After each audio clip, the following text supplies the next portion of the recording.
Hi, I'm ED-SKaR, and this shorter video is because I came up with a cool idea that I think everyone should have in mind when basing their models, but it actually isn't that big of an idea that's worth a full-size video.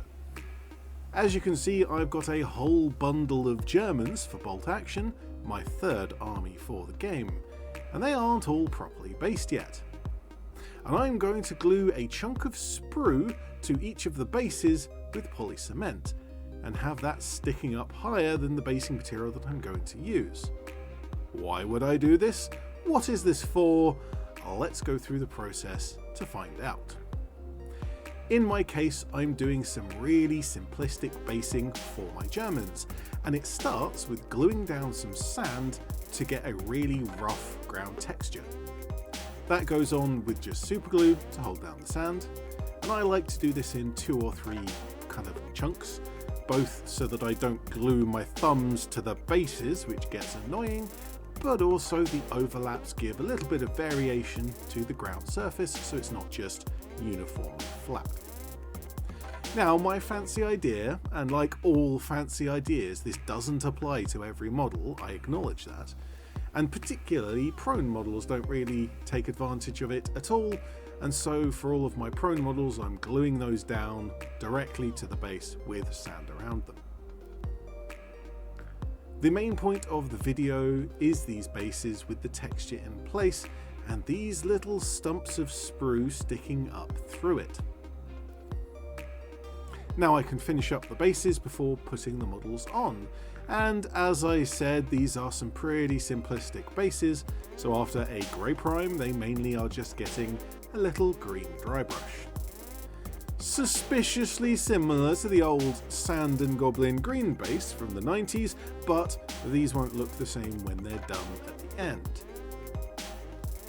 The main part of my bases today, and the reason why I'm using these weird sprue stems, is that I'm also using clump foliage, and I found it just a little bit annoying to put this around the model's feet where the models are glued onto the base already. It was far easier to stick these down without a model in the way. Now, certainly it's not impossible, and it's not actually all that difficult really, and this is probably just a bad example of what I wanted to talk about. However, it does show the idea, the general concept, and that's the point. Now, to make sure that these don't look like those 90s bases, here's some brown wash over all of the base to make them look far more muted and more like a rough woodland terrain, or at least a simplistic representation of that. So, why am I doing this whole sprue peg thing?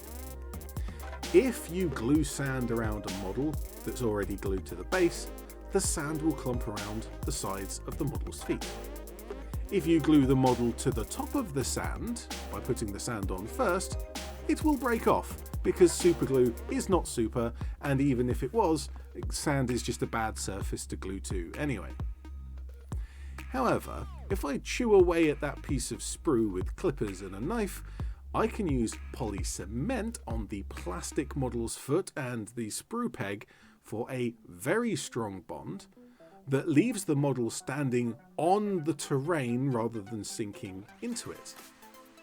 And that's basically it. That's my trick. Having a sprue peg glued to the plastic of the base gives you the ability to make your base without the model on, making that a bit easier, and it gives you a nice plastic piece that you can shave down to position your model perfectly, and then glue with poly cement so that the whole thing is much stronger than with superglue. And so that makes for 3 advantages, which is why I thought I'd share it. Let me know in the comments section below your thoughts. I know it's a simplistic basing for showing this particular technique, but it was just to show the idea. And it's not going to work for every model or every type of base, but there are times when this will be the better choice. And so for you at home, having it in your mental toolbox of techniques would be useful. But for now, I'm ED-SKaR, always will be, and thank you very much for watching.